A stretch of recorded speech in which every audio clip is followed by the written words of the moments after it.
Heavily fine. Where is this? In Antwerp. Gary, there's only one picture for the bottom of the Amud. All right, Rabbi Isai, good morning.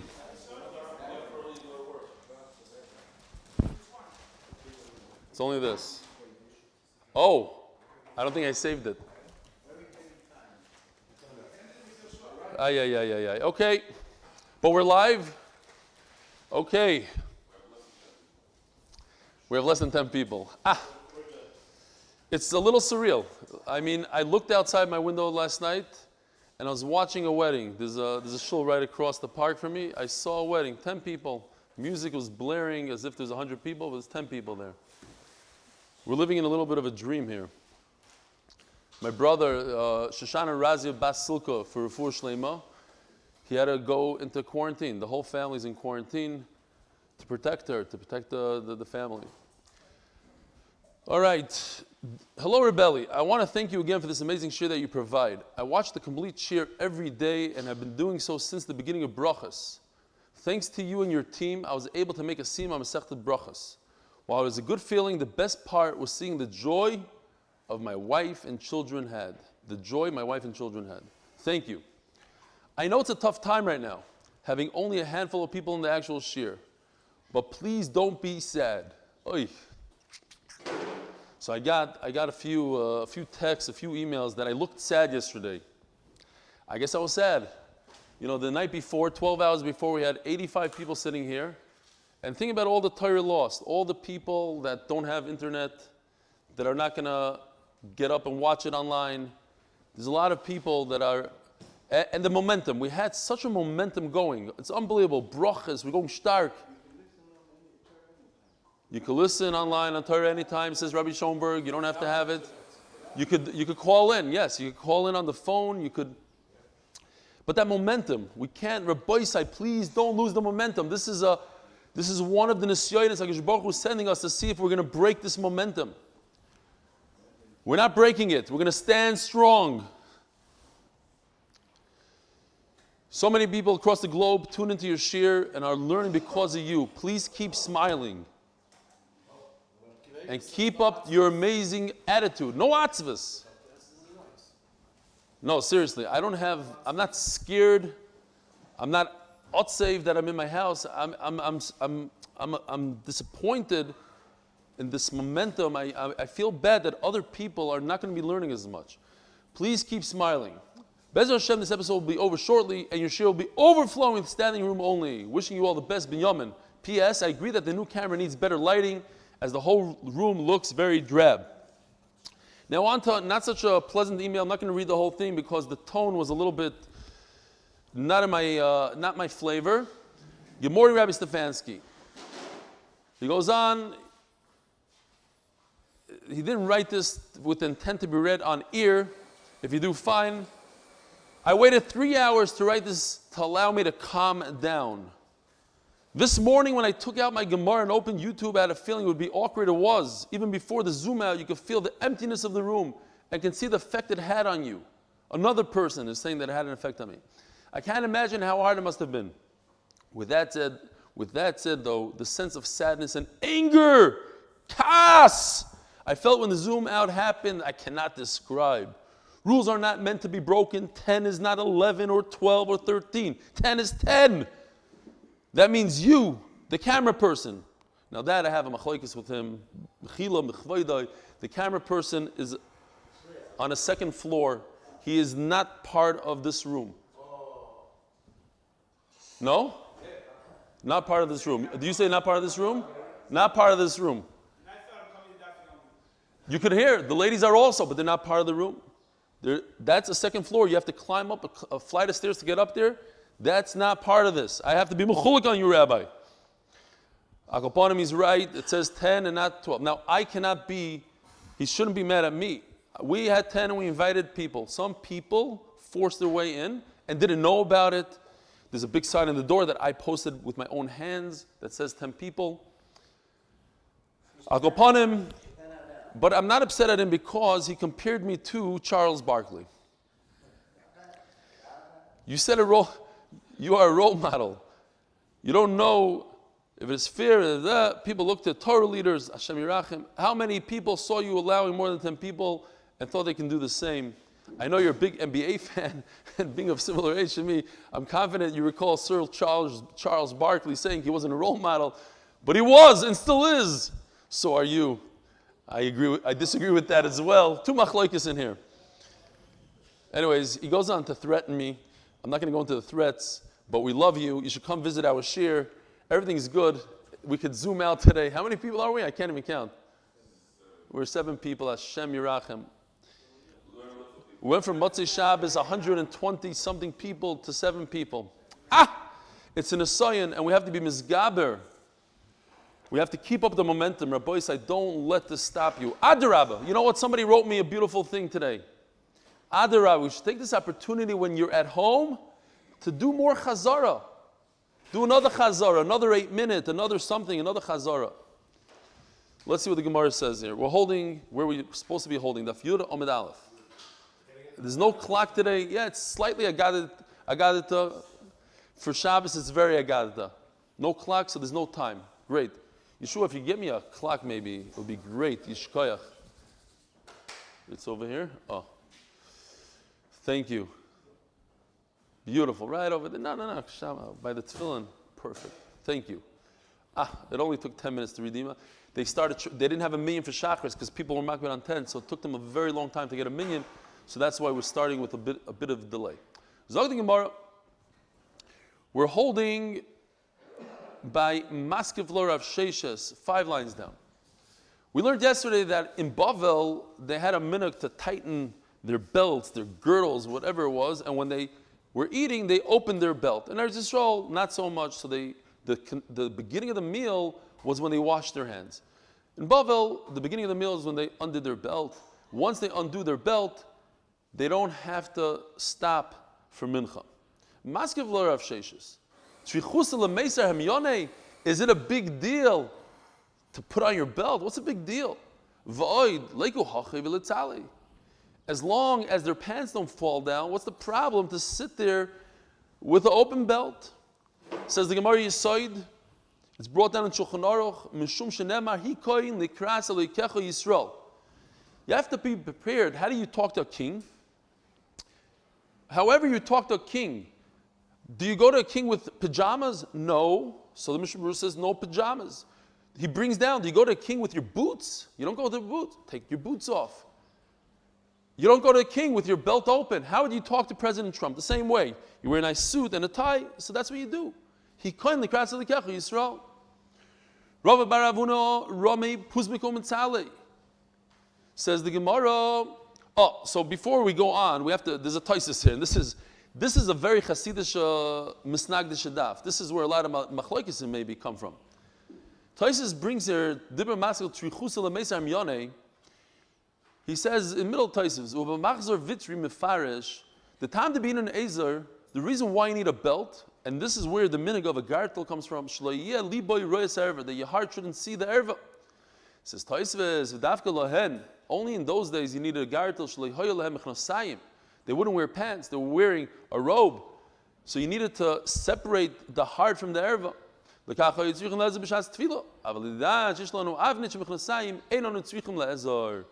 We already have a belt on our pants. So we're already yotzef with a belt. We don't need it. But that's not mitzad hikon. That's mitzad erva. Right. But he says that the Mishnah Berurah does bring down that mitzad hikoin. So some people, he says, but that's dafka if you wear it all day. But kids they're noyig to wear all day. So that, I guess this is where the minute comes from, right over here. We didn't really see it in brachas or anywhere. So this is the first time that we're seeing this, the idea of a gartel. There's more. It comes. The gartel is there on sequence, so you need it even if you wear it all day. Even if you wear it all day, you need another one. Yeah. And the chazan we had in the shul here last week by the bar mitzvah, the bar mitzvah boys, I don't know, Yosef Erman's brother-in-law was wearing 2 gartels. That I've never seen, a black and a white. Beautiful voice, actually. All right, Zog the Gemara. Rav bar Avuna Rome Puzmiko Umetzale. he would put on very special shoes for davening. So you see the concept of wearing something new, different for davening. Omar hikoin lekras elikecha Yisrael. So if you wear special shoes, you certainly don't wear, I don't know, flip-flops, or the Mishnah Berurah talks about Crocs. I was over on that a lot. I mean, those were my shoes. I probably would go to Trump with my Crocs back in the day, just because I had bad feet and whatever. But anyway, the boots. What? Yeah, okay. But those, a lot of Israelis like to go with their the sandals without any socks. I mean, is that how you would go to? Each in their own. You have to just think logically. It's all logic. What would you do here? It's not like halacha. Oh, I have to wear this. How do you like to be presented when you go to an important person? Is that how you want to look? Minhag HaMakom also, yeah, he does bring Minhag HaMakom, and that's very important. We're going to see Minhag HaMakom in a second too. Rava Shadei Glima, he would actually remove his chashav frak or whatever he was wearing, because there's no chashivas in front of HaKadosh Baruch Hu. That's for people, whatever. For HaKadosh Baruch Hu, you take it off. Upachar yodei u'mitzalei. He would take his hand and put it like this. Or like this. No, but it's one over the other. One over the other. This is actually also Omar ka'avda kame more. This is how a slave stands in front of his master. Now, I guess every country, every city, whatever, if your minhag is like this in China, then you have to go like this. This is nothing in China. In America, I don't think they go like this. I don't know what they do. Maybe like this. I don't know. Whatever the minhag is in that makom. A pikabal you shouldn't be doing. Right, there's a problem with that. But whatever the minhag is. Omar ka'avda kame more. Omar Rav Ashi. Chazinu leile Rav Kahano. Listen to this, Rabbi Yisai. Ki ikut tsara ba'alma. When there's tsar in the world, I personally don't remember a time. I remember 9/11. I was in America 9/11. That was the greatest tsar that I personally experienced in terms of, but that was for America. I was in Israel in the Gulf War. I was in Yeshiva. I was in the Mirror, and it was actually a great time for me because I got to go home. But no, I'm saying in terms of tsar, after 9/11, I think I was depressed. I was literally depressed for at least a month. The thought of these buildings going down and all the people that died and the Yidden and the economy. But this Tsar da Alma, 156 countries? I don't remember anything like that. 150 affected, the economies are down, everybody's in their house, people are dying everywhere. My brother's block, what's going on? It's crazy. In New York, in the 5 towns, people have it. People have it, they're being tested now. It's Noirvayim. Young people, the guy that infected the lawyer, young guy in his 40s, in critical condition. Anyway, Tsara Ba'alma, it's unbelievable. Ki ikit Tsara Ba'alma. There's no greater example than what we have today. Shadei Glima, then he would remove his nice clothing, upochar yodai, and he would put his hands together with mitzali and he would daven. Omar kavda kamemari, then you have to be like a slave in front of the master. Kikishlama, and we took this for granted all these years when there's peace, serenity, everybody's just worried about how big their house is. Lavish umiskase umisatev umatzli. Then he would put on his clothing, then he would wrap himself with the talis, and then he would daven, Omar, Yisrael. Then you're going in front of the king, you wear your nicer clothing. We have a machlekes, Chasidim and Litvaks. Rav saw Rav Amnuna that was davening very long. Omar, manichim chaye olam v'oiskim b'chaye shah. I want you to pay attention to the words here. You're leaving alone the olam haba, the Torah, and you're dealing with the mundane, the chaye shah, this world. He wasn't talking about a guy playing video games and fressing in a restaurant and chaye shah. He's davening. But why is he davening? Also neged to today. Rashi says he's davening for refuah, for Yeshua, these things. That's chaye shah. Parnasa, that's also today. The economy, people are losing their jobs. Ulamizaynas, also today. Mizaynas, people are hurting all their stuff, hoarding all their food, the toilet paper. Hashem Yirachim. Yeah, it's unbelievable. The mom is so into the toilet paper, they forgot about tefillah. I'm also guilty. I have plenty of toilet paper. He bought me half of. There's no toilet paper in Ocean Ave because Yeshua bought it out. And if anybody wants to buy water, I have nothing to do with all that water. You can come to me. Rav Yirmiyah. But again, Nachamol, Menichim Chaya Olam, they're forgetting about Torah, which is the Iker, and they're being Isaac in Tefillah, which is only Chayei Shah. Unbelievable line from Rava. Says the Gemara, Vusav Arnu, but what was Rav Nuna? He's not a Katlikanya. He made a mistake here. Vusav Arzman Tefillah L'chud, Uzman Torah L'chud. In other words, everybody agrees that Torah is more chashiv than Tefillah, but once you start davening, it's a time of davening. You don't stop davening, according to Rav Nuna, in order to go back to your learning. Says the Gemara, Rav Yirmiyah, Havi Yosiv, Kamei de Reb Zera v'Havaski b'Shmaita. Rav Yirmiyah and Rav Zera were learning. Noga Litzluya, it was getting late. They had to go daven. V'Havagam is tired of Rav Yirmiyah, and Rav Yirmiyah got impatient. He had to go, he had to run to daven.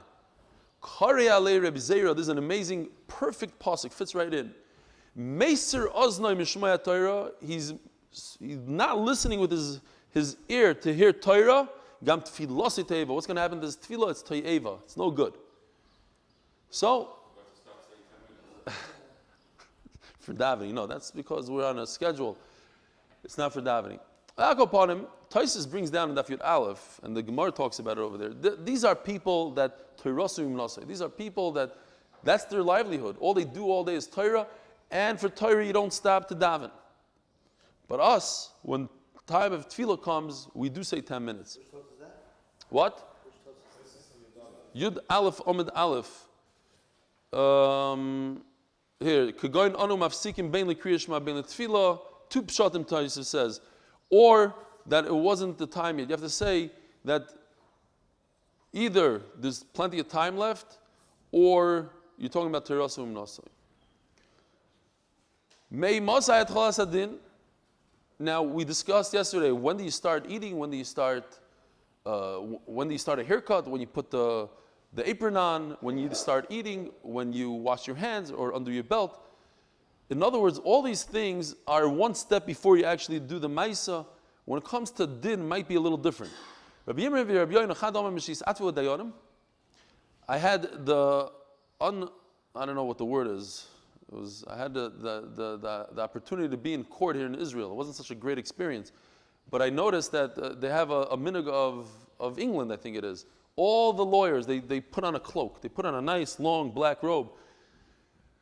So the Dayanim, I don't know if they're not really Dayanim, the judges, in America also. So in America, yeah, they do wear a robe. Don't they wear robes in America? I think so. The judge, no? Judges, yes. I'm talking about judges. That's what the Gemara says. Judges, sorry. So judges, when they put on their cloak, their robe, that's it. That's when the din starts. So that's very similar to what the Gemara said until now. It's a step before people start their din. No, this is actually when they start talking.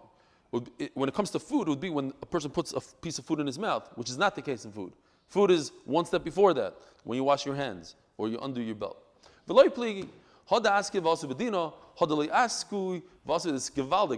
just go like this as much as I want, and the picture stays the same. It's unbelievable. Says the Gemara that a judge sees many cases. So he puts on his robe in the morning. But once he has his robe on, he's not putting on his robe again. And then you walk in. So when's the start of your din Torah? Your din Torah starts when you start talking. So this is the only case really out of all the cases in the Mishnah, merchatz, bursiki, all these things, rolling up your sleeves, taking off your hat. Those are all one step before. Here's one thing that you physically start doing the din Torah. That's the beginning of the din Torah. But if the judge puts on his robe because you're the first din, that's also the beginning of the din Torah. There's a kid here in the night chair. His name is Avi. So at the end of brachas, we're learning about Rav Ami and Rav Asi. Also very similar. I said, and where else did we mention in the Masechta Rav Ami and Rav Asi? And the adults, maybe one adult, this kid said Beinei Amudei. It's an 11-year-old kid. Beinei Amudei. Because Rav Ami and Rav Asi, we learned in brachas. They used to learn between the beams underneath the building that was holding up the building, and they wouldn't move from there. That was their mokim Torah. That was their mokim tefillah. They were learning between the beams. They would bang on the lock, on the metal. On the hour, they would ring the bell. They would scream out, if there's anybody here that needs a din Torah, get in here. Tosfos points out, it seems from here, that a din Torah is more chashuv than learning Torah. It is Torah, but at the end of the day, you're making peace. You're getting rid of the avla in the world, of rishus, of gneva, of all the stuff. So it's more important than Torah. Not everybody's zoicha to be a dayan. You have to have a good memory, unfortunately for me. I mean, you have to know a lot of Torah, so it's not something that everybody can be zoicha to. This is a big thing. Rav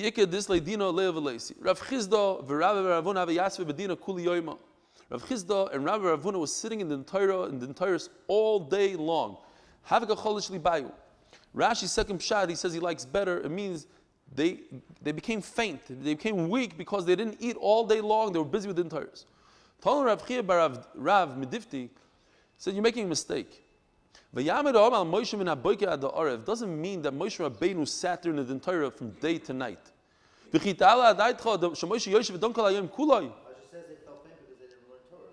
was pshat number one. Pshat number one, and then you keep on going on. It's not the same Rashi. It's two Rashis weiter. And Rashi says that he likes that pshat better. So, you think Moshe Rabbeinu sat in the Torah all day long? Torah and Moshe Nasis. If Moshe Rabbeinu had an obligation to teach Klal Yisrael Torah, he had to teach them Torah. So he had to do both. If you do a perfect din, Tosfos says that there's a din that's a maruma din, meaning if you come to a dayan and he smells that you're a little off, he can't figure it out. Everything matches, and the Gemara talks about it when the two guys, the Eidim, say exactly the same thing. Every question, so you see that they rehearsed it, so he gets a bad taste, so he can't pass it like that. What? Shmekt nish gut. He has to use his nose. He has to. Anyways, the din lamitoy, emes lamitoy, I feel shoachas malav akosov kilu nasashut hakadosh baruch hu. Even if you just do the Torah for 1 hour, you become a partner with hakadosh baruch hu b'maaseh bereishis, as if you created the world. Wow. Listen, there's 57 people right now on live, but it's still less than 85 people live. So hopefully these people that are not watching now, they'll be watching later. But it's a tremendous thing. Keep it up. Rabbi said, I also don't know. I have no idea what's going to be tomorrow. We don't know. We're living day by day, hour by hour. It might be a good idea just to go to quarantine. That's what a lot of people are doing in other countries. In Baltimore, there's no more shiurim, there's no more shul, finished. They locked all the doors. In other places, in New York, there's no more shuls. A lot of places. Passaic, no shuls. They know what they're doing. I mean, it's a good idea not to stunt the spread of the virus. What?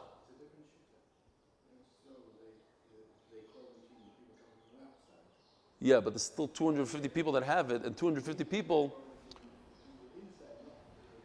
Yeah, listen. We don't know. I mean, Bibi might say tomorrow that this. If somebody would have said on Purim, Lamashal, if somebody would have given an idea, I wouldn't have made the party. It's like we should have been a couple steps ahead. Okay, fine.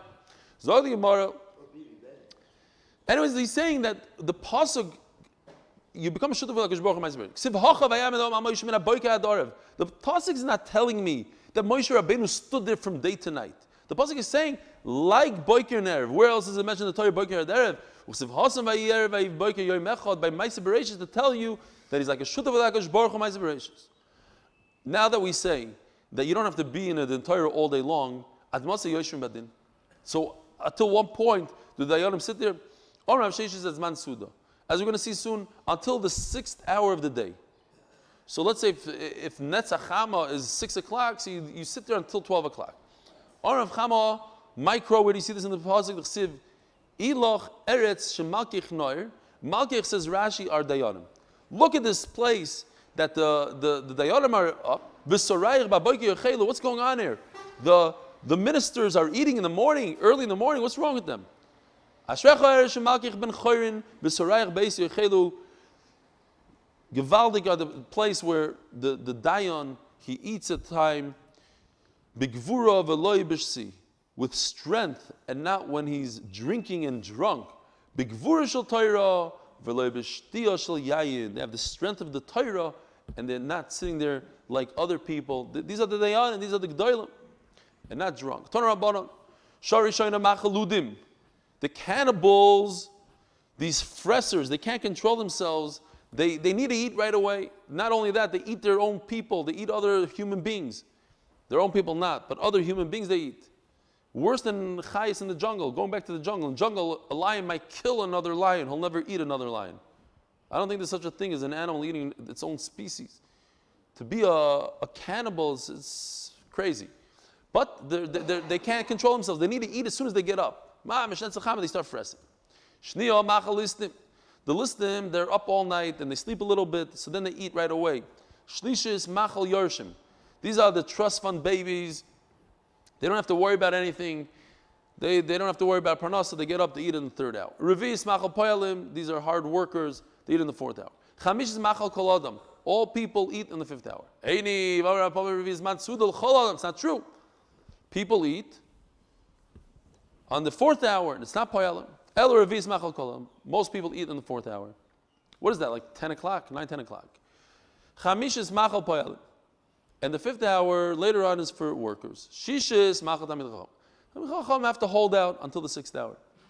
If you take a stone and you throw it into a pitcher, like a leather flask of wine, for the person on the outside, he'll think that he's holding a heavy bottle of wine. But at the end of the day, there's only a stone inside. You throw food into your body, it does zero.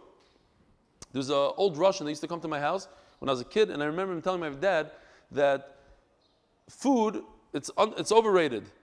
Basically, the way he said the way the body works is that there's something rubbing against each other. The stomach rubs. So you just have to throw something in there to make sure that it doesn't rub. So it doesn't matter exactly what. That's how the Russian described it. Anyways, it was left the Roshim on me. What? 2 meals a day. Yeah. So Rabbi Shimon was saying there's only 2 meals in those days. So they used to spread it out in a way that it was a late morning meal and then an early evening meal. Like we had in Brachas, before dark, whatever. No, just remind me. You just throw something in there, into that leather thing, just make sure it doesn't rub. But it's not a good thing to throw a stone into Evan Lechemes. If you don't taste anything in the morning, then it's a big problem to eat late. It doesn't do anything. You have Pashachris, which you're supposed to have anyways, is really good for the whole day. Less than about, then you could eat a little bit later as well, and it's beneficial for the body. Listen to this. You go into a bathhouse and start davening. What is going on here? This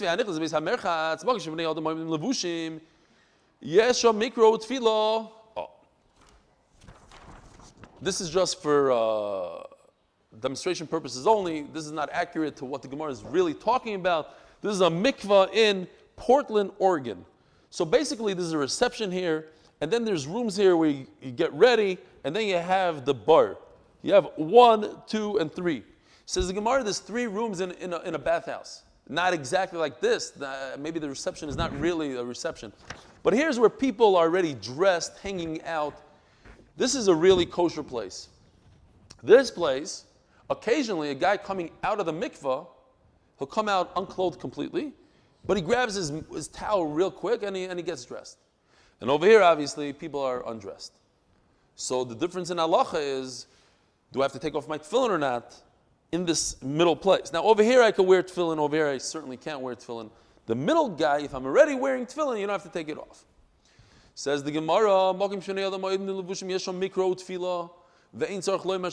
I could say Shalom, which is Hashem's name.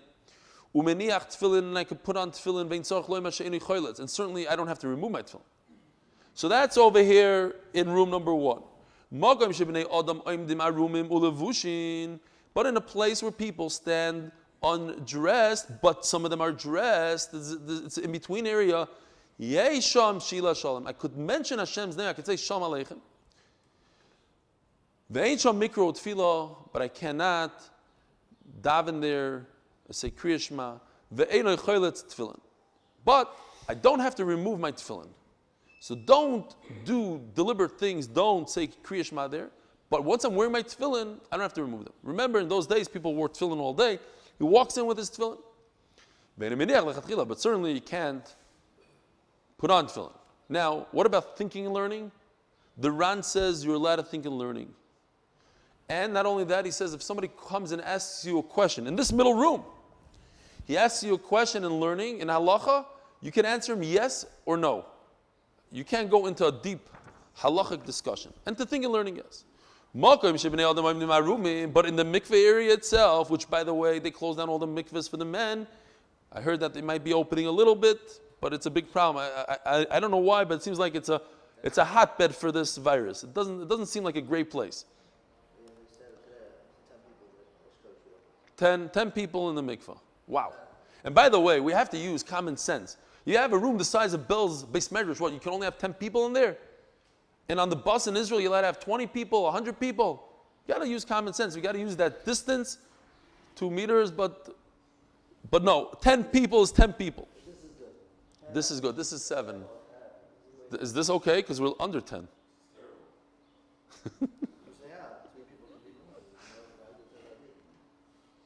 We're at 9 people total, with the cameraman. If you hold it, the cameraman on the second floor is considered part of us. We're 9 people. Zokti Gemara. Rabbi said we're going to look back at this and we're going to have a lot of stories to say. All of us are going to be there to talk about this. You can't say shalom. Certainly you can't daven. You got to remove your tefillin. Certainly you can't put them on. So what's going on? How come he said you're allowed to daven? You're allowed to walk into Beis HaMerchet. Mispal Adam Tefillah, he says. You're allowed to walk in there and daven. Nobody in there. A Beis HaMerchet is even if there's nobody in there. What does it mean, ein b'tzaya? It means that there was once upon a time tzaya, and he cleaned it. We're talking about a brand new Beis HaMerchet. What if you said this Beis HaKisei is going to be? By the way, Yeshua, check out who's outside, because we're going to need a minyan, right? Who davened here? A minyan? Okay, fine. Don't let them in yet. His mina, no, I just noticed through the glass that somebody's hanging out there. His mina, the Beis HaKisei ma'o yesh minyan.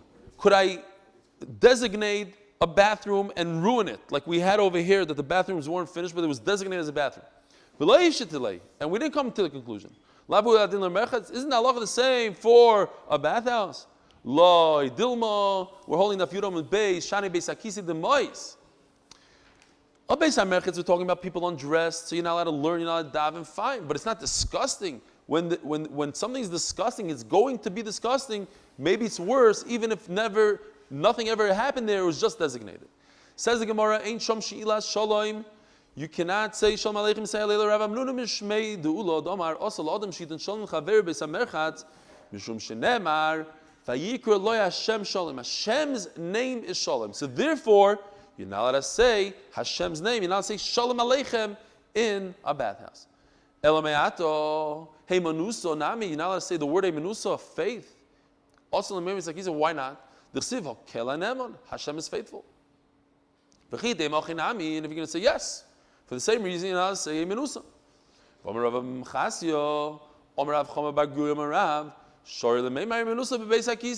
You are allowed to say Hey Menusa in the bathroom. Says the Gemara, Hashem's name is not Hey Menusa. We're saying that Hashem acts with faith. He's faithful. But Hashem is not called faithful. He is the Hashem of faith. He's a faithful Hashem. But Hashem's name is Shalom, and therefore, with Shalom, we have to be careful. Hashem Shalom. So some people say what? Yeah. So that's what they're saying. So if you're saying the word Shalom as is, it's not an issue. But if you're using Hashem's name, and we also had in the Mishnah in Brachas, that you're allowed to say Hashem's name in order to say Shalom to your friend, to mechavev him. So yeah, if a person's name is Shalom, then of course you're allowed to say it. If you give your friend a present, not to embarrass him, like they gave me a present, I want to say, what present? Some presents are embarrassing, you find out. It was a shocker. Your face is on all the buses, yishkoyach. I'm very appreciative, but it was embarrassing at the time. Maybe I was trying to figure it out. No, you're supposed to let your friend know. Taisus points out it's not talking about money. If a guy needs money, regardless, he's going to be embarrassed whether you tell him or not. Better not tell him, just shove it under his door and run. Shenemar, Ladas Ani Hashem Mikadishchem. HaKadosh Baruch Hu notified Klal Yisrael, I'm the one that gave you Shabbos. You should know. I have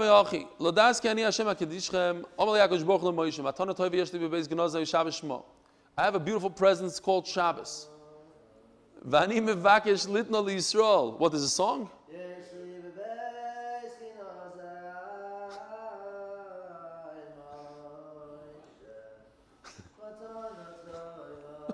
You're going to make people cry. This is, nobody's singing. It's a, what?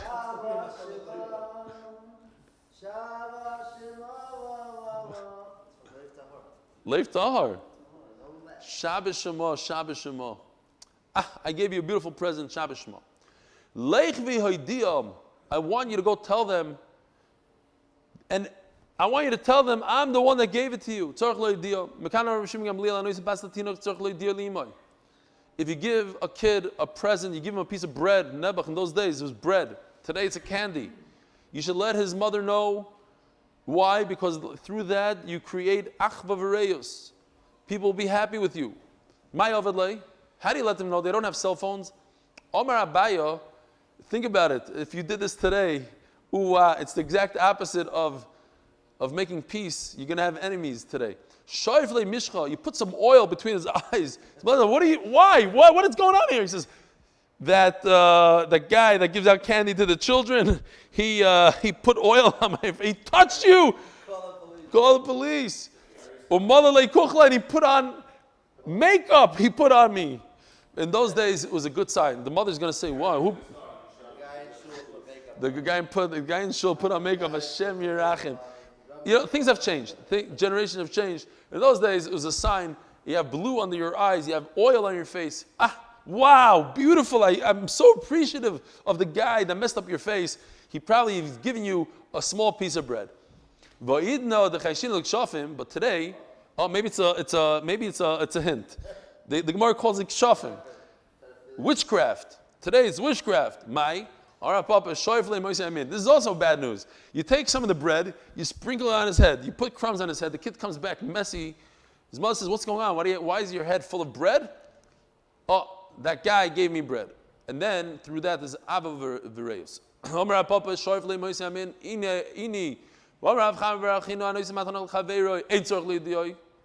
Wait a minute. You don't have to notify your friend when you give him a present. Shenemar. Hashem didn't tell Moshe Rabbeinu, hey, I gave you a gift called light coming out of your forehead. A glow. Somebody's going to walk over to Moshe and say, by the way, Reb Moshe, there's a flashlight coming out of your forehead. There's some sort of glow. Really? And then he's going to realize immediately that HaKadosh Baruch Hu gave it to him. So HaKadosh Baruch Hu didn't have to tell him. But everybody's going to know about Shabbos. What's the Matan Schar Shabbos? For that, Rabbi Isai, you have to wait about 100 days, maybe a little bit more. The Gemara is going to discuss. I want you to stick with it. Keep up the momentum. We're going to get there soon. 100 days. B'kitzur, something to the effect of Arichas Yomim and a bunch of beautiful things. Rav Chizda had matnis kuna. When we did the shchita here, we brought a kevasin, and since I paid for it, so I got the matnis kuna. I got to give it, but it was mine for a second. I got to give it. It's the zroya l'choyayim v'keva. We learned about it in Chulin.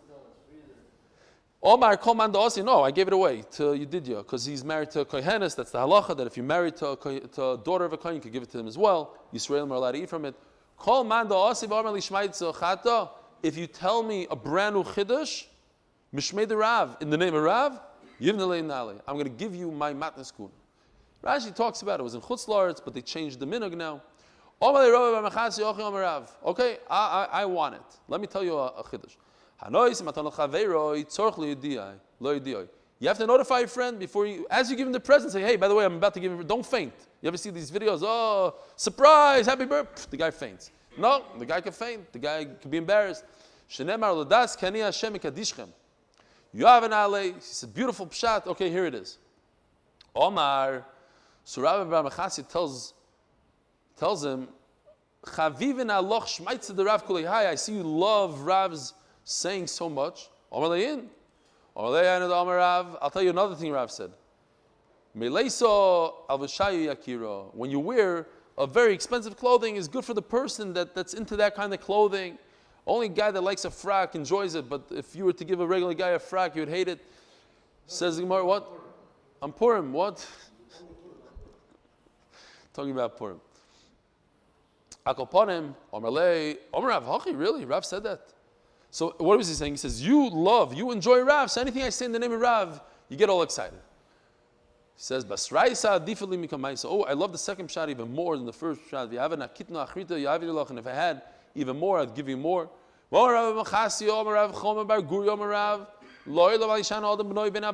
You saw it in life. Don't ever treat one son better than you treat the other. You know about these things? We learned about Yerusha, should be all equal. My shver, every time if he bought me a menorah, he bought all the kids. Same thing. Shouldn't be any difference. What? Children. Shouldn't treat your children any different. Rashi says it's a guzma, a very small amount of melas, of garments. He treated Yosef slightly different than the other. It wasn't that little. It was a nice thing. This kind of Boyechav. All the brothers were jealous in his Galgal Dover Yodav Mitzrayim, and then they went to Mitzrayim. Listen, it was Min Hashemayim. We had to go to Mitzrayim, but that was how it was caused. The Rishonim discussed it. Omar Rav Machasio, Omar Rav, what? Sounds like it's criticizing Yaakov Avinu. Okay, there's a little bit of a problem here. Omar Rav Machasio, Omar Rav Choma Bar Guya, Omar Rav. Loyla Michaz Odom Yesh B'Yirshi Shivasa Kroiva. You should sit in a brand new city like Bet Shemesh, Gimel, Dalet. Hey, why? It's a very interesting concept. HaKadosh Baruch Hu looks at the city as a whole and judges how many Averis are there. And as the city is older and older, the Averis accumulate.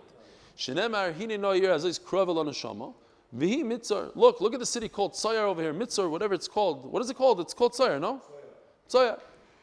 It's right over here. Let's get out of here. Let's go. Lloyd says, let's run here. My kroiva, that it's really close by and it's small. The malachim know what's small; they see it. It was brand new; it was just inhabited. It has less averis. Now, what does it mean that it's less? It's younger. How much younger? It was 1 year old. So yeah, Gemara says amazing thing. It was 51 years old. Vishal's Daim, Nun Beis. His Daim was 52 years old. So when you're looking at old and new, if Bnei Brak is Chveis, how old is Bnei Brak? 70 years old. So 70 is worse off than 69. Vishal Vasa, Esem V'Sheish. 26 years, his Daim sat in peace. We're holding the Yud Aleph and Medalev. D'chsiv Shtemes Rishona of this Kedar Loim. So that's 12. Ushloishes Rishona Maradu. That's not very good. So you have 14 plus 12 is 26 of peace. Rabbi, I have a wonderful day. Psuris Toivos. Have a great day.